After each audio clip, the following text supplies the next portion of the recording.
আলহামদুলিল্লাহ। উপস্থিত পবিত্র জুমার দিনে সম্মানিত মুসল্লিয়ান ইজাম ও আমার সমবয়স্ক ভাইরা, পর্দার অবস্থানরত অত্যন্ত আবেদা সলেহা দিনদার ফরহেজগার মুত্তাকি আমার মা ও বোনেরা, স্নেহের ছোটমণিরা, মহান তাবারাক ওয়া তাআলা আল্লাহ জাল্লা জালালুহু ওয়া শানুহু দরবারে শুকরিয়া জ্ঞাপন করি যে আল্লাহ রাব্বুল আলামিন আমাদেরকে পবিত্র জুমার দিন অর্থাৎ শাওয়াল মাসের শেষ জুমায় আল্লাহ রাব্বুল আলামিন একত্রিত করেছেন।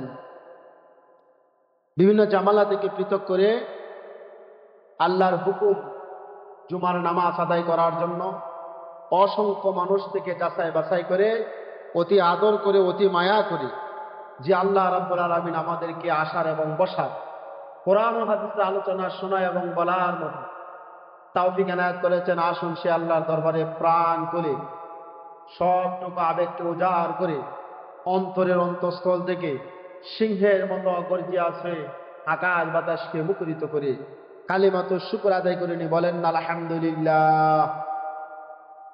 সম্মানিত হাজিরিন, আজকের আলোচ্য বিষয় হচ্ছে আহলুস সুন্নাত ওয়াল জামাত কারা, তার আকীদা কি, তার বৈশিষ্ট্য কি। এবং আমি আমার আলোচনার প্রারম্ভে মহাগ্রন্থ আল কোরআন কারীম থেকে একটি সূরা তেলাওয়াত করলাম, যে সূরাটা আমাদের সকলের কাছে খুবই পরিচিত। সূরাটাকে আমরা অনেকে কুল হুয়াল্লাহর সূরা বলি।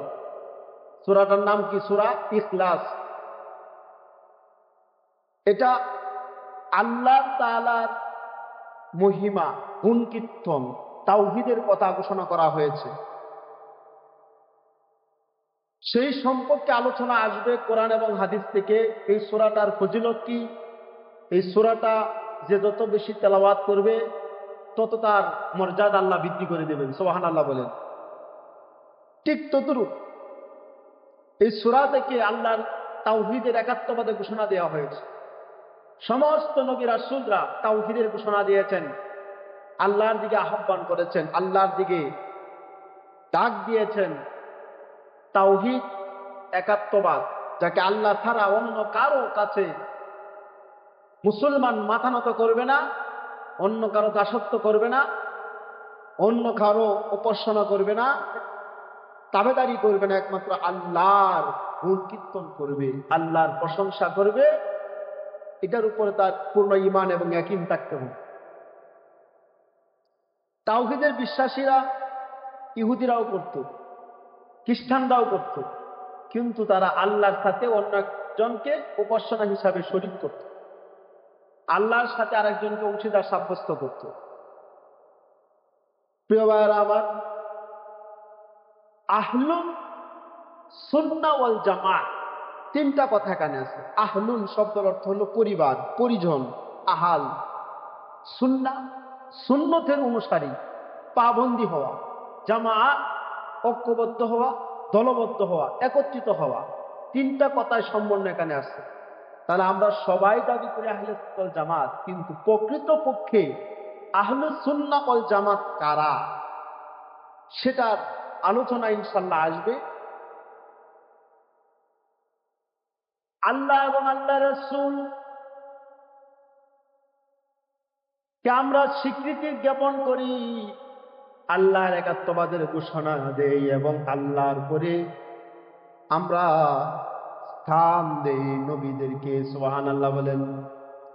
নবীদের পরে পর্যায়ক্রমে সাহাবায়ে কেরাম, তাবিঈন, তাবে তাবিঈন, এর পরে সলবে সালিহিন, এর পরে বিভিন্ন ক্ষেত্রে উলামা মুতাকাদ্দিমিন, মুতাআখিরিন এবং আল্লাহ তাআলার ওলি পীর মাশায়েখ যারা আছে তাদের উপরে পূর্ণ আস্থা এবং বিশ্বাস স্থাপন করতে হবে।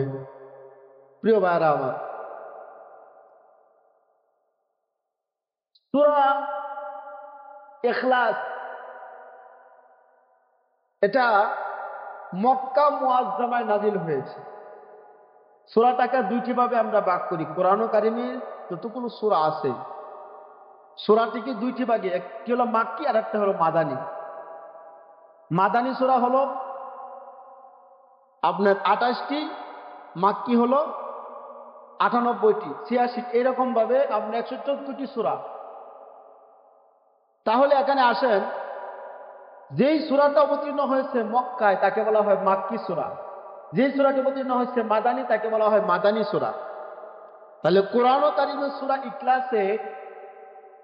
সূরা ইখলাসটা মক্কা মুআজ্জামায় নাজিল হয়েছে। এর আয়াত সংখ্যা হলো 4টি, এর বাক্য হলো 15টি, এর অক্ষর হলো 47টি। সূরাটা নাজিল হওয়ার কারণ কি? কেন আল্লাহ সূরাটা নাজিল করছেন? ইহুদি তারা আল্লাহর সাথে অন্য একজনকে অংশীদার সাব্যস্ত করত। নাসারারা আল্লাহর সাথে অন্য আরেকজনকে উপাসনা হিসাবে তারা গ্রহণ করত। খ্রিস্টান যারা, তারা ইহুদি খ্রিস্টানরা আপনার মুসা আলাইহিস সালাম এবং ঈসা ইবনে মারিয়াম আলাইহিস সালামকে তারা কি আল্লাহর পুত্র মনে করত। নাউজুবিল্লাহ বলেন। বিভিন্নভাবে বিভিন্ন ধর্মাবলীরা আল্লাহর সাথে আরেকজন অংশীদার সাব্যস্ত করছে, শিরক করেছে, আল্লাহর সাথে তাদেরকে তুলনা করেছে। কিন্তু আল্লাহ কোরআন কারীমের এই সূরাটাকে নাজিল করে জানায় দিলেন আল্লাহ কারো মুখাপেক্ষী নয়, আল্লাহ কারো অংশীদার নয়, আল্লাহর সন্তান নাই, আল্লাহর স্ত্রী নাই, এবং আল্লাহকে জন্ম দেওয়া হয়নি। এই কথাগুলো আল্লাহ কানে বলে দেওয়া হয়েছে। পায়রা আমার আল্লাহ রাব্বুল আলামিন বললেন, বিসমিল্লাহির রহমানির রহিম,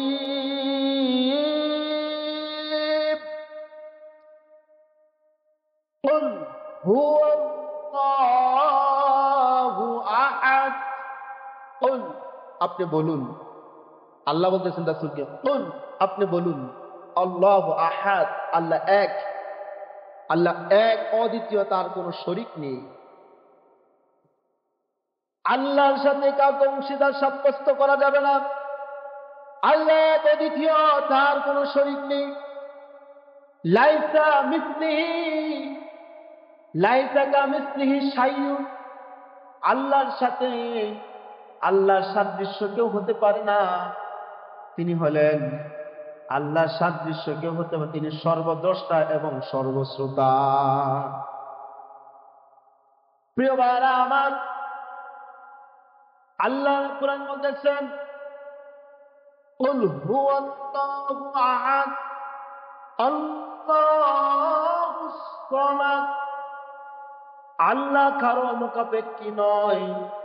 সমস্ত মানুষ, সমস্ত মাখলুক আল্লাহ তাআলার মুখাপেক্ষী। আল্লাহ তো নিজেই স্বয়ং সম্পূর্ণ। আল্লাহ কারো মুখাপেক্ষী নয়, মানুষ স্বয়ং সম্পূর্ণ নয়। কিছু না কিছু দিক থেকে সে কম আছে।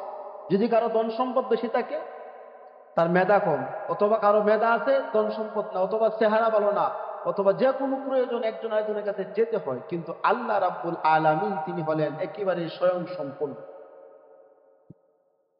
লাম ইয়ালিদ ওয়া লাম ইউলাদ, লাম ইয়ালিদ, তিনি কাউকে জন্ম দেননি, ওয়া লাম ইউলাদ, তারেকেও জন্ম দেওয়া হয়নি, ওয়া লাম ইয়াকুল লাহু কুফুয়ান আহাদ, এবং আল্লাহ তাআলা এক, কুফুয়ান আহাদ, তিনি কারো সমকক্ষ নয়। আল্লাহ সমকক্ষ কেউ হতে পারে না। এই হলো সূরাটার অনুবাদ। সূরাটার তাফসীরের আলোচনা অনেক ব্যাপক। আল্লাহ তাআলা যে এক, অদ্বিতীয়, সেটা বিশ্বাস স্থাপন করতে হবে, মুখে স্বীকার করতে হবে, অন্তরে বিশ্বাস স্থাপন করতে হবে, এবং বাস্তবে প্রয়োগ করতে হবে। কোনো মানুষ যদি তার ইবাদতের ভিতরে অন্য কাউকে অংশীদার সাব্যস্ত করে, তাহলে শিরক হবে। কোনো মানুষ যদি আল্লাহ ছাড়া অন্য কোনো ইলাহ খুঁজে, তাহলে তার শিরকের অন্তর্ভুক্ত হবে। আল্লাহ ছাড়া কারো কাছে গিয়ে সেজদা মতো করে যায়, কোনো মানুষের কাছে গিয়ে সেজদা দেয়, তাহলে সেটা শিরক হবে। আল্লাহ ছাড়া কারো কাছে সেজদা করা যাবে না, এটা বুঝতে হবে।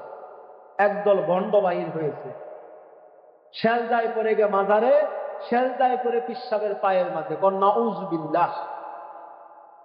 সম্মানিত মুসল্লিয়ানে কেরাম, এই সূরাটার ফজিলত কত! বুখারী মুসলিমের বর্ণনা আছে, দয়াল নবীজি মসজিদে অথবা একটা মজলিসে বসে আলোচনা করতেছিলেন, এমন সময় জিব্রাইল আমিন সেখানে হাজির হয়ে গেলেন। সুবহানাল্লাহ বলেন। জিব্রাইল আমিন হাজির হইলেন। হাজির হওয়ার পরে কিছুক্ষণ পরে হযরত আবু যর গিফারী রাদিয়াল্লাহু তাআলা আগমন করলেন। জিব্রাইল আমিন বললেন, এই যে আবু যর গিফারী আগমন করেছে। আল্লাহ রাসূল বললেন জিব্রাইলকে, ও জিব্রাইল, তুমি কি আবু যর গিফারীরে চিনো নাকি? তুমি কিভাবে তারে চিনলা?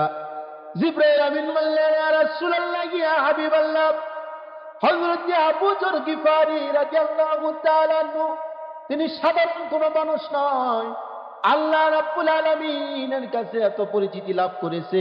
এর কারণটা কি? কিভাবে তিনি এত মর্তবা হাসিল করলেন? জিব্রাইল আমিন বললেন, ইয়া রাসূলুল্লাহ, আপনার এই সাহাবী আবু যর গিফারী সূরা ইখলাসকে তিনি বেশি মহব্বত করেন এবং সূরা ইখলাসটাকে তিনি বেশি বেশি পাঠ করেন। সুবহানাল্লাহ কোন। প্রিয় ভাইরা আমার, এই জন্য আবু যর গিফারীর নাম আল্লাহর কাছে আল্লাহ তার এত মর্যাদা বানিয়ে দিলেন, ফেরেশতারা পর্যন্ত তারা চিনে ফেলল। এই সূরাটার অনেকগুলো ফজিলতি আলোচনা এখানে আসছে। ও ভাই, আনাস ইবনে মালিক থেকে বর্ণনা, দয়াল নবীজি, মায়ার নবীজি কাছে জিব্রাইল আমিন বললেন, জিব্রাইল, আল্লাহ নসিব এসে বলতেছেন, ইয়া রাসূলুল্লাহ, হযরত মুআবিয়া রাদিয়াল্লাহু তাআলা আনহুর জানাজা ইন্তিকাল করলেন, ওনার জানাজা নামাজ পড়ার জন্য জিব্রাইল আমিন অনুমতি দিলেন। জিব্রাইল আমিন বললেন, ইয়া রাসূলুল্লাহ, হযরত মুআবিয়া রাদিয়াল্লাহু তাআলা জানাজার নামাজ পড়ান। শুধু তাই না, আনাস থেকে হাদিসটা যে বর্ণনা তিনি বলতেছিলেন, আমরা এক সময় তাবুকের অবস্থান ছিলাম, এমন সময় সূর্যটা উঠলো, কিন্তু সূর্যের তাপ এত বেশি না। সূর্যটা উদয় হলো, কিন্তু সূর্যের তাপ এত বেশি না। এর কারণ কি? হযরত জিব্রাইল আমিন সহ ৭০,০০০ ফেরেশতার আগমন করেছে ওই হযরত মুআবিয়া রাদিয়াল্লাহু তাআলা আনহুর ইন্তিকালে জানাজার নামাজ অংশগ্রহণ করার জন্য। সুবহানাল্লাহ বলেন। ৭০,০০০ ফেরেশতা আগমন করেছে। জিব্রাইল আমিনের ডানাগুলো এভাবে মিলিয়ে দিলেন, এই জন্য সূর্যের তাপ কমে গেল। শুধু তাই না, জিব্রাইল আমিন তার ডানা দ্বারা, তার পাকা দ্বারা পাহাড়ের মাঝে আঘাত করলেন, পাহাড়গুলো সরে গেল, জমিনে পরিণত হয়ে গেল। ৭০,০০০ ফেরেশতা দাঁড়ায়া এখানে আপনার জানাজার নামাজ অংশগ্রহণ করলেন। সুবহানাল্লাহ বল। এর কারণ কি ভাইরা আমার? ৭০,০০০ ফেরেশতা কেন আগমন করলেন? জিব্রাইল সহ ৭০,০০০ ফেরেশতা কেন আগমন করেছে? আল্লাহর নবী হযরতে জিব্রাইল আমিনকে বললেন, জিব্রাইল, হযরতে মুআবিয়া রাদিয়াল্লাহু তাআলা আনহুর জানাজায় এত ফেরেশতা কেন আগমন করলো? এবং তুমি জিব্রাইল আগমন করলা, ৭০,০০০ ফেরেশতা আগমন করার কারণটা কি? সে কি আমল করেছে তার এত মর্তবা? জিব্রাইল আমিন বললেন, ইয়া রাসূলুল্লাহ, ইয়া হাবিবাল্লাহ, আপনার এই সাহাবী সে অধিক পরিমাণে সূরা ইখলাস তেলাওয়াত করত। সুবহানাল্লাহ বলেন। এই অধিক পরিমাণে সূরা ইখলাস তেলাওয়াত করত, সূরা ইখলাসকে মহব্বত করত বেশি।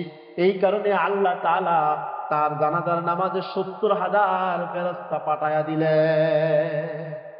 সুবহানাল্লাহ কোন। ও ভাইরা আমার, এই সূরাটা এত মর্তবা, এত ফজিলত। সূরা ইখলাস অনেকে কুল হুয়াল্লাহ সূরা বলে আমরা চিনি।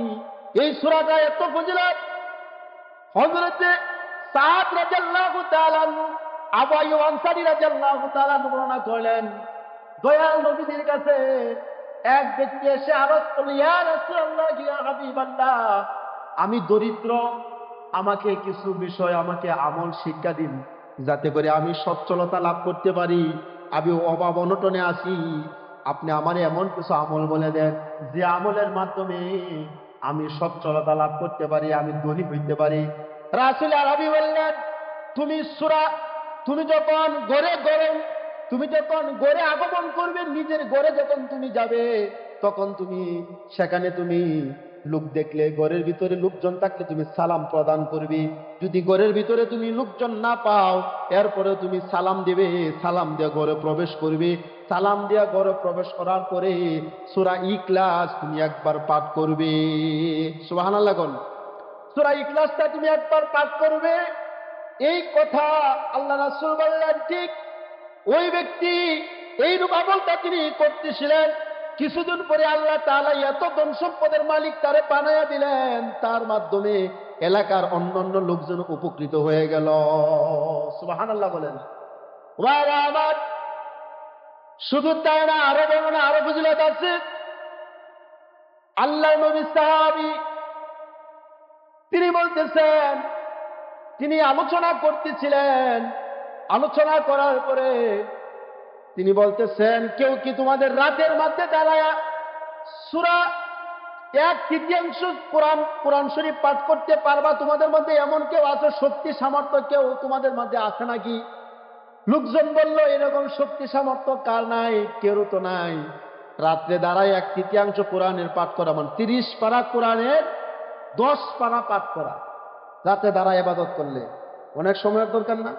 আমরা তো তারাবির নামাজ পড়ি, প্রথম তারাবি যখন পড়ি 1.5 ঘন্টা সময় যা, মাত্র পরে কত 1.5 পারা, ঠিক আছে, 1.5 পারা মতো তেলাওয়াত করে 1.5 ঘন্টা সময় জায়গা। আর আপনি যদি এইভাবে যদি 10 পারা তেলাওয়াত করে, তাহলে কতক্ষণ সময় যেতে পারে?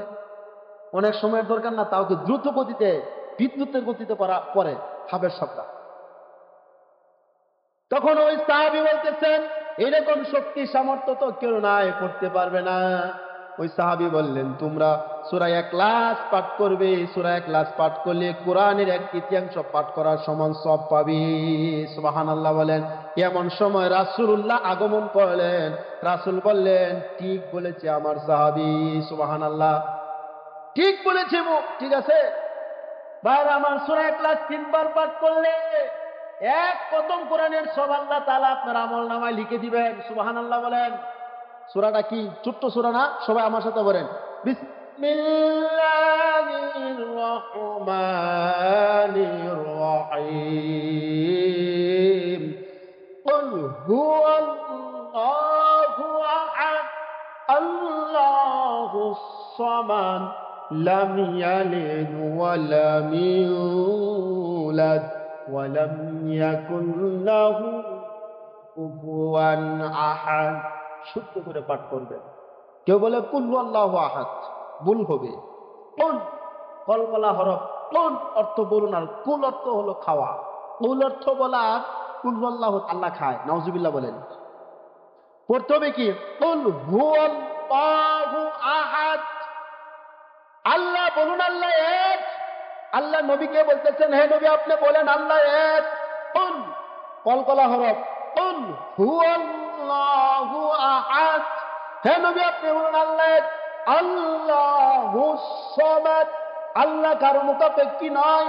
লাম ইয়ালিদ, তিনি কারো জন্ম দেন নাই। ওয়া লাম ইউলাদ, তাকে কেউ জন্ম দেওয়া হয়নি। ওয়া লাম ইয়াকুল লাহু কুফুয়ান আহাদ, তার সমকক্ষ কেউ নেই। পৃথিবীর সমকক্ষ, আল্লাহ সমকক্ষ কেউ হতে পারে না। আমার আল্লাহর এক জায়গায় বলেন, ওয়ালিল্লাহি আসমাউল হুসনা ফাদউ বিহা। আল্লাহর অনেক সুন্দর সুন্দর নাম রয়েছে। আল্লাহকে তোমরা যেই নামে ডাকো না কেন, আল্লাহ সেই নামে তোমার ডাকে সাড়া দিবে। সুবহানাল্লাহ কোন। আমরা শুধু আল্লাহরে আল্লাহ বলি, এই নামটা আমরা বেশি ব্যবহার করি, ঠিক কিনা?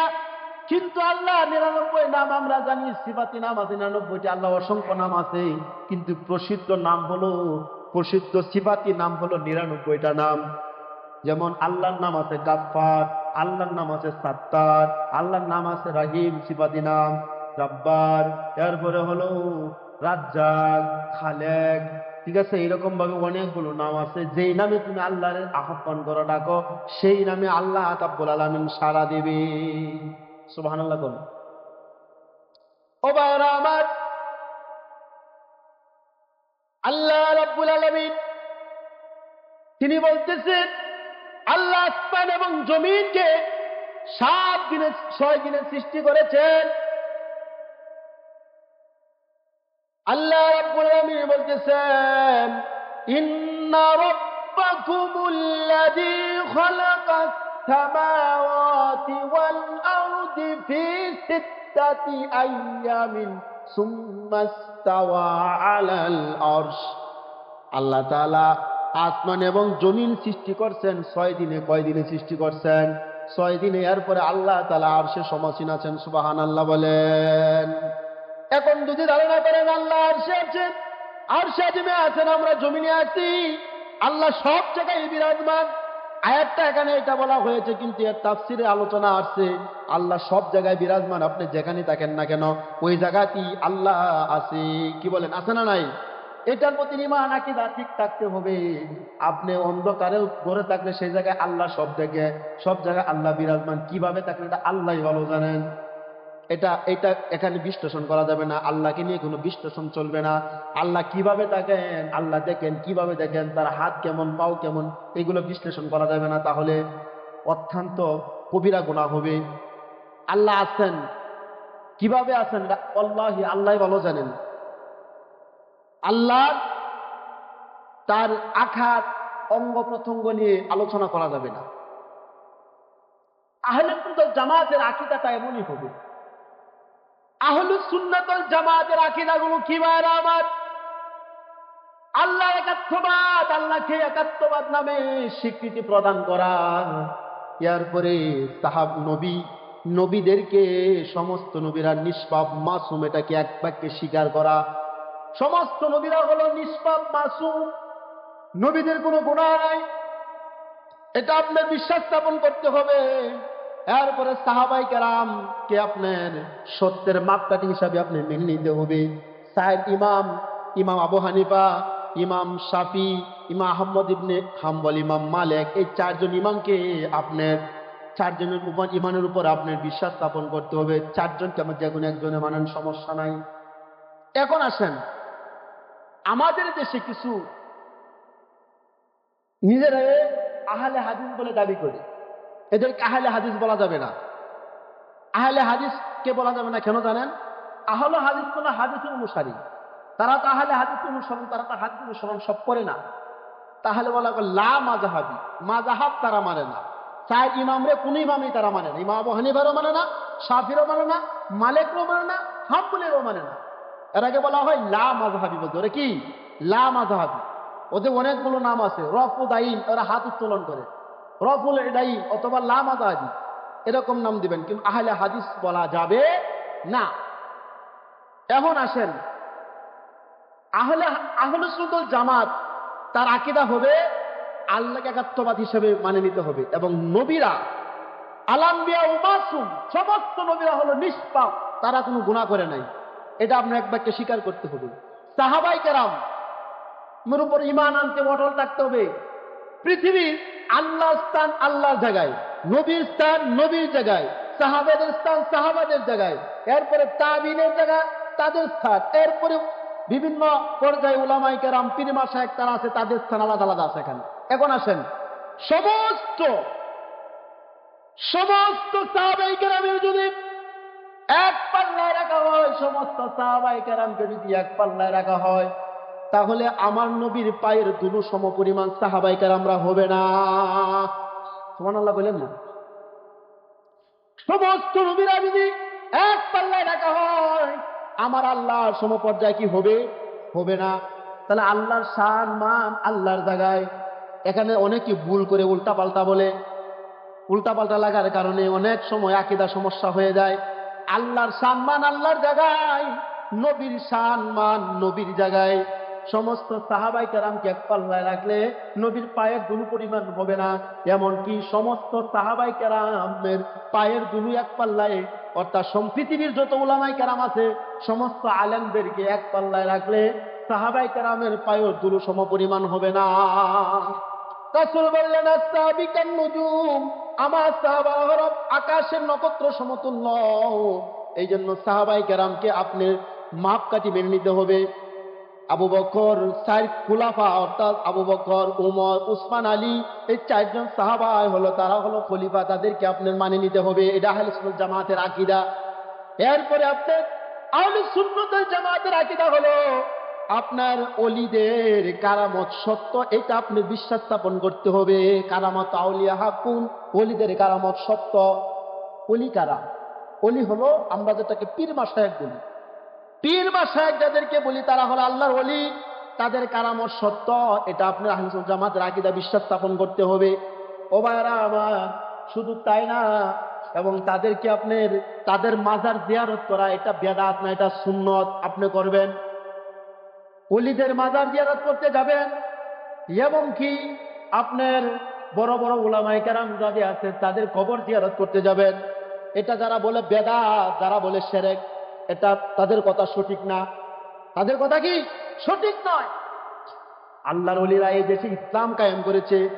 বারা আমার আন আব্দুল্লাহ ইবনে আমর রাদিয়াল্লাহু তাআলা قال قال رسول الله صلى الله عليه وسلم, আল্লাহ রাসূল সাল্লাল্লাহু আলাইহি ওয়াসাল্লাম বলতেছেন, ইন্না বানি ইসরাঈলা তাফাররাকাত আলা 72 ফিরকা।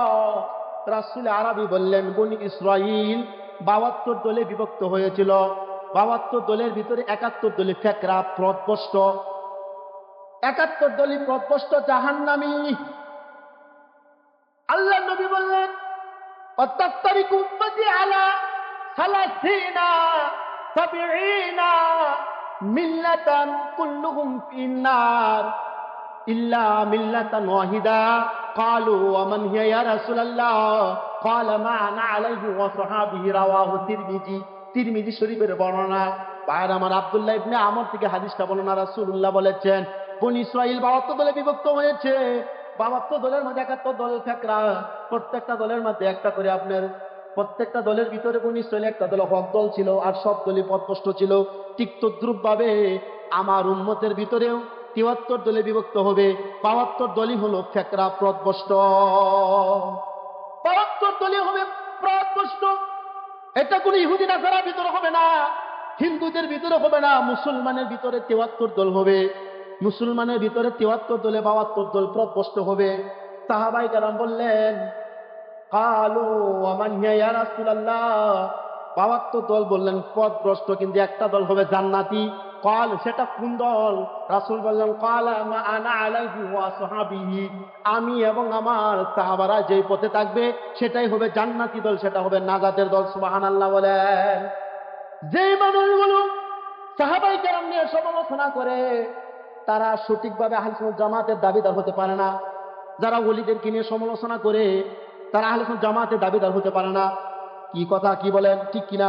আহলে সুন্নাত জামাতের আকীদা হবে সাহাবায়ে কেরাম নিয়ে সমালোচনা করা যাবে না, পীর মাশায়েখদের নিয়ে সমালোচনা করা যাবে না। হক্কানি ওলি যারা, তাদেরকে নিয়ে কখনো সমালোচনা করে তাদেরকে সত্যের তাদেরকে বলতে হবে। বর্তমান নবীরা নাই, সাহাবায়ে কেরাম নাই, তাবিঈন নাই, তাবে তাবিঈন নাই, কিন্তু উলামায়ে কেরামের যুগ। এর মধ্যে হক্কানি ওলি যারা আছে তাদের হাতে হাতে হাত রেখে বয়হাত গ্রহণ করার জন্য বলা হয়েছে। ভাইরা আমার, তেমনি ভাবে এখন আসেন আহলে সুন্নাত ওয়াল জামাতের আকীদাটা এমন হবে, সত্যের মাপকাঠি হবে। তারা নবীর রওজা জিয়ারত করতে তারা যাবে। একদল আছে হজ করতে যায়, নবীর রওজা জিয়ারত করে না চলে আসে, দাবি করে আহলে সুন্নাত ওয়াল জামাত। ওরা দাবিদার হতে পারে না। নবীর আশেক নাই, নবীর মহব্বত নাই। নবীর মহব্বত আশেক থাকবে এবং এটা বাস্তবে প্রয়োগ করতে হবে। আরেক দল আছে নবীর মহব্বত আছে কিন্তু নবীর হুকুম মানে না, দাবি করে আহলে সুন্নাত ওয়াল জামাত। ওরাও পথভ্রষ্ট, নাউজুবিল্লাহ বলে। নবীর ভালোবাসা থাকলে হবে না, নবী যা বলে গেছেন, যা বলে দিয়েছেন সেটা আমার করতে হবে, সেটা আমার মানতে হবে। ভাইরা আমার, তেমনি ভাবে রাসূল সাল্লাল্লাহু আলাইহি ওয়াসাল্লাম বলেছেন, যারা নাকি ওলিদের শান এবং মান যা আল্লাহ তাআলা বলেছেন, কারামাত আউলিয়া যে হাক্কুন, এটা বলা হয়েছে ওলিদের কারামত সত্য, এটার উপর আপনি বিশ্বাস স্থাপন করতে। আল্লাহ বলেন, ইন্নাল্লাযীনা ক্বালু রাব্বুনাল্লাহ সুম্মা ইসতাকামু তাতানাজ্জালু আলাইহিমুল মালাইকা আল্লা তাখাফু ওয়া লা তাহজানু ওয়া আবশিরু বিল জান্নাতিল্লাতী কুনতুম তুআদুন। ইন্নাল্লাযীনা ক্বালু রাব্বুনাল্লাহ, যারা বলে আমার রব হচ্ছেন আল্লাহ, আল্লাহ ছাড়া কোনো ইলা খুঁজে না, আল্লাহ ছাড়া কোনো মাবুদ খুঁজে না, এর উপরে ইস্তেকামাত থাকে, এর উপরে অটল থাকে। তাতানাজ্জালু আলাইহিমুল মালাইকা, আল্লাহ তাআলা রহমতের ফেরেশতা আগমন করে। সুবহানাল্লাহ বলেন। আল্লাহ তাখাফু, তাদের কোনো ভয় নাই, ওয়ালা তাহজানু, তাদের কোনো চিন্তা নাই। শুধু তাই না, এবং কি আল্লাহ রাব্বুল আলামিন তাদেরকে সুসংবাদ জানায় দিলেন। এই জন্য আল্লাহ তাআলা বললেন, ভাইয়ের আমার, আল্লাহ তাআলা অন্য জায়গায় আরো বলতেছেন যে তোমরা আল্লাহ কারো চেষ্টার বাইরে, লা ইউকাল্লিফুল্লাহু নাফসান ইল্লা উসওয়াহা, আল্লাহ তাআলা কারো চেষ্টার বাইরে কোনো কিছু চাপিয়ে দেন না। বান্দা যা চেষ্টা করবে সেটাই সে প্রতিফলন পাবে, চেষ্টা করবে না সে প্রতিফলন পাবে না। চেষ্টা না করলে কোনো কি প্রতিদান পাওয়া যাবে না, বান্দা যা চেষ্টা করবে সেটাই পাবে। সেই জন্য চেষ্টার বাহিরে কোনো কিছু পাওয়া যাবে না, চেষ্টা করতে হবে। এমনি ভাবে কুরআন কারীমে বিভিন্ন জায়গায় আল্লাহর একাত্মবাদের ঘোষণা করা হয়েছে। এরপরে আসেন, একাত্মবাদের ঘোষণার প্রতি আপনার অটল অবস্থান থাকতে হবে, তাওহীদের প্রতি আপনার গুরুত্ব দিতে হবে। তাওহীদ শব্দের অর্থ হলো একাত্মবাদ, ইবাদত করতে হবে, শিরক মুক্ত ইবাদত করতে হবে। এবং আসেন, আহলুস সুন্নাত ওয়াল জামাতের আকীদার ভিতরে আরো আছে। সেটা কি? ইমাম মাহদী আসবে, দাজ্জাল আসবে, যুদ্ধ হবে, এবং এরপরে আসে এখানে ঈসা আলাইহিস সালাম আগমন করবে। প্রিয় ভাইয়েরা আমার, তারপরে এখানে আরো আসেন, আহলুস সুন্নাত ওয়াল জামাতের আকীদার ভিতরে আরো এখানে আকীদা আছে যে আপনার তারাবির নামাজ 20 রাকাত মানতে হবে। যারা 8 রাকাত মানে দাবি করে আমরা আহলুস সুন্নাত ওয়াল জামাতের অধিকারী, কখনো তারা হতে পারবে না। কারণ কি জানেন? সাহাবাই কেরামের ভিতরে যে 4 জন বললেন, আবু বকর, উমর, উসমান, আলী, এই 20 রাকাত তারাবির নামাজ আনছেন কার আমলে হয়েছে? উমর ও ফারুক রাদিয়াল্লাহু তাআলা আনহুর সময়। সুবহানাল্লাহ বলেন। আবু বকরের খেলাফতকালে উমর রাদিয়াল্লাহু তাআলা আনহু আপনার কি করলেন? মানুষদেরকে, মানে মানুষে এক এক জায়গায় মসজিদে খন্ড খন্ড করে নামাজ পড়তেছে, আর একজন ইমামের পিছনে দাঁড় করাইয়া দিলেন। এভাবে তারা 20 রাকাত নামাজ আদায় করে প্রতিদিন পরে একজন ইমামের পিছনে আদায় করতে শুরু করলো। এই 20 রাকাত তারাবির নামাজ আহলে সুন্নাত ওয়াল জামাতের আকীদার ভিতর অন্যতম। কেউ 8 রাকাত তারাবি পড়া যদি বলে যে আমি আহলে সুন্নাত জামাতের অংশীদার, দাবিদার, কখনো সে হতে পারবে না। কারণ সেই সাহাবাই কেরাম উমর রাদিয়াল্লাহু তাআলা আনহুকে মানে নাই, তাহলে কিভাবে হবে? সত্যের মাপকাঠি হিসেবে রাসূল বলেছেন, মা আনা আলাইহি ওয়া সাহাবিহি, আমি এবং সাহাবাই কেরামকে যারা অনুসরণ করবে তারাই হবে আহলে সুন্নাত জামাতের অধিকারী। তাহলে 20 রাকাত তারাবি না পড়লে যে 8 রাকাত পড়ে ফতোয়া দেয় যে এটা তো রাসূলের জামানা ছিল না, ওই রাসূল তো বলছেন যে আমার সাহাবারা সত্যের মাপকাঠি, এখন অনুসরণ করো, তাহলে তোমরা কখনো পথভ্রষ্ট হবে না। এটা মানতে হবে। এরপরে 4 মাযহাব মানতে হবে, 4 মাযহাব মানতে হবে।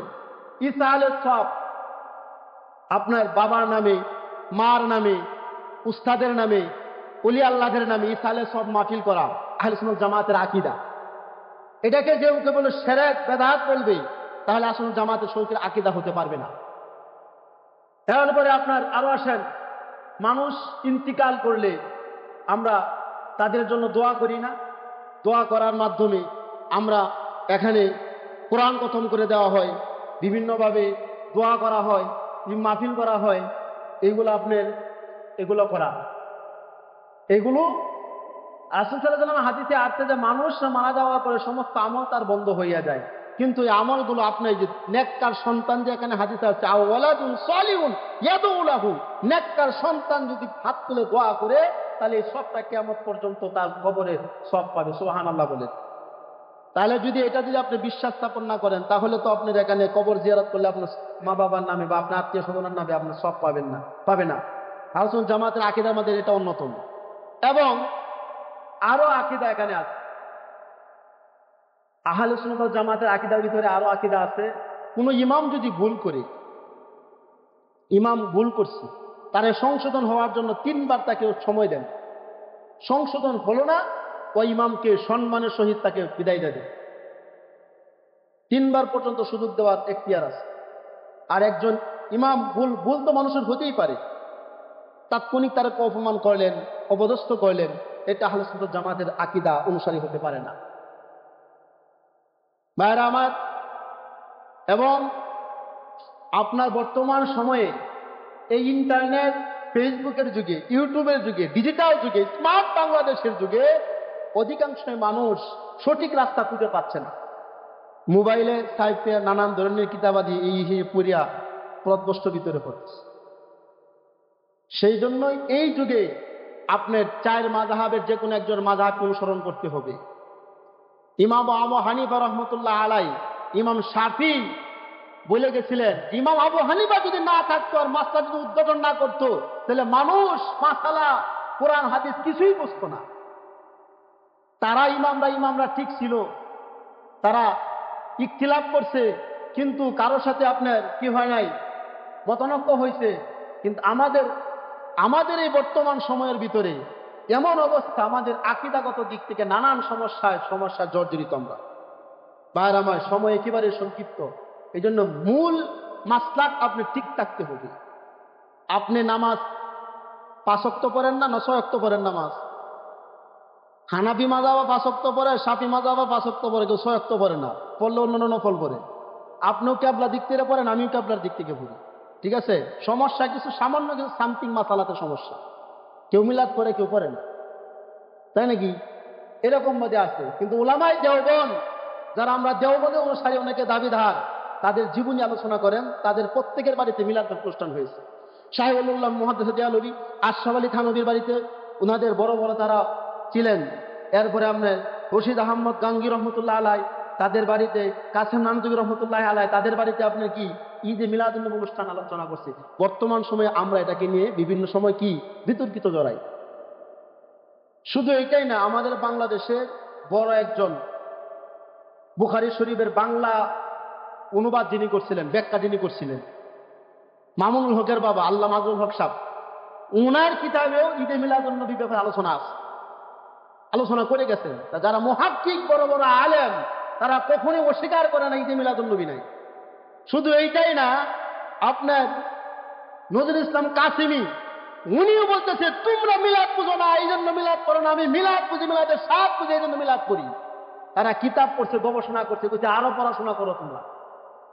তাদের মুখ থেকে আলোচনা যারা আসতেছে করতেছে, তারা কি ভুল তথ্য দিচ্ছে? আমরা কিছু যারা কিতাবের জ্ঞান নাই, এলেম নাই, কালাম নাই, মাঠ পর্যায়ে কিছু গন্ডগোল করি, যখন বহসে টাকা হয় তখন আসা দেওয়া হয় না, আগমন করেন আসে না। অনেক এরকম দেখছি, যুগদের আলোচনা করা আসছে। কেউ মাঠে মানে খোলা মাঠে বিহীন মানে পেশাল পাঠতে পারে, কিন্তু বলে যে আসেন বসি, আমরা আলেমরা বসে একসাথে আলোচনা করি, এটা হতে আসি। কেউ আসে নাই। খালি মাঠে কেউ বেহি গলা পাঠাইতে পারে, ঠিক আছে। সব ভুলগুলা ঠিক আছে, সামান্য বিষয় নিয়ে সমাজের ফিতনা বাঁচার সৃষ্টি। মিলাদ একজনে পড়ে আপনি এখানে বিরোধিতা করবেন না, এই বলতেন না বেদাত শিরক, এটা আপনার বলা এখতিয়ার নাই। আপনি যদি বলেন বেদাত শিরক, এটা কোন কোরআনের আয়াত দ্বারা আপনি এটাকে বলতে সাব্যস্ত করে, এটা আপনি একটা দলিল দিবেন। আপনি বলবেন রাসূলের জামানা নাই, সাহাবাদের জামানা নাই, সেই জন্য করবো। আরে ভাই, মিলাদ যার নবী, সিরাত সেই নবী, মিলাদ মানবেন না, আপনি সিরাত কিভাবে মানবেন? মিলাদ শব্দের অর্থ জন্ম বৃত্তান্ত আলোচনা করা। মিলাদুন নবী, মাউলুদুন নবী, মিলাদুন নবী মাউলাদুর রাসূলের জন্য বৃত্তান্ত আলোচনা করা, এটা হলো মিলাদের আলোচনা। একজন মানুষের জীবনী লিখতে গিয়ে যদি আপনার তার প্রথম অংশ যদি বাদ দেন, পরীক্ষাতে মনে করেন আসছে, মনে করেন আমাদের বাংলাদেশের মনে করেন আপনার বঙ্গবন্ধুর জীবনের কথাই লিখতে বলছেন, বঙ্গবন্ধু রাজনীতি জীবন থেকে শুরু করছেন, আগে তার সে জন্ম কত সালে, কোথায় জন্মগ্রহণ করছে, তার বাবা মা ভাই বোন কয়জন, এগুলা লিখছে না। পরীক্ষক যিনি, তাকে কি নাম্বার দিবে? অর্ধেক আলোচনা করছে আর অর্ধেক নাই। বাস্তব ব্যক্তিতে বোঝা যায় মিলাদ যে নবী, সিরাত সেই নবী, এটা নিয়ে কোনো বিতর্কিত করার কোনো সুযোগ নেই। এরা আসলে জামাতের মধ্যে আকীদার মধ্যে অন্যতম আকীদা। আমি দেখছি যারা সমস্ত বড় বড় অনেক উলামায়ে কেরাম ভুল ফতোয়া দিচ্ছে, তারাই দেখছি আবার লাইভে এসে মাপ চাইছে, বলছে আমি ভুল করছি, আবার নিজের বাসায় বসে ইয়া নবী সালামু আলাইকা ঠিকই পড়ছে। লাইভে অনেক করছে, অনেকেই মাপ চেয়েছে। আপনি কয়জন যারা বিরোধিতা করছে তারাই আবার ভুল স্বীকার করে, তারাই ইয়া নবী সালামু আলাইকা পড়ছে। আল্লামা দিলওয়ার হোসেন সাইদি বাংলাদেশের জনপ্রিয় বক্তা ছিলেন না, উনি নিজে মিলাদ আলোচনা করেন নাই, ইয়া নবী সালাম পড়েন নাই, দুরূদ পড়েন নাই। যারা দিলওয়ার হোসেন সাইদিকে মাত্তাকি মানতে চান উলামায়ে কেরাম একদল যারা আছেন, উনি তো আপনার ইয়া নবী সালাম আলাইহি পড়ছে, অনেক দুরূদ পড়ছে, ওনার আগের মাহফিলগুলো ভিডিওগুলো দেখবেন, ঠিক আছে, উনি নিজেও করেছে। এবং শুধু তাই নাই, মিজানুর রহমান আজহারির কথা বলি, যাত্রা বর্তমান সময় যুবকদের জন্য আইটেল যেগুলো কি, আজহার রহমান আজহারিও আমি তার ভিডিও দেখেছি, বাসায় বসে বসে ইয়া নবী সালাম আলাইহি পড়ে। তাহলে তারা পাইছে কোথায়? তাহলে আমরা একটু চিন্তা ফিকির করে কথা বলতে হবে। ভাইরা আমার, আলোচনা সংক্ষিপ্ত করে দিচ্ছি, আমি আলোচনা দিকে করতে চাচ্ছি না। আল্লাহ তাআলা সকলকে কোরআন হাদিসে বুঝতে বলেন আমিন। ওয়া আখিরি দাওয়ানা আলহামদুলিল্লাহ। আসসালামু আলাইকুম ওয়া রাহমাতুল্লাহি ওয়া বারাকাতুহু। যারা আমরা সুন্নাত করি নাই, শুধু 4 রাকাত সুন্নাত নামাজের নিয়ত করে নিই।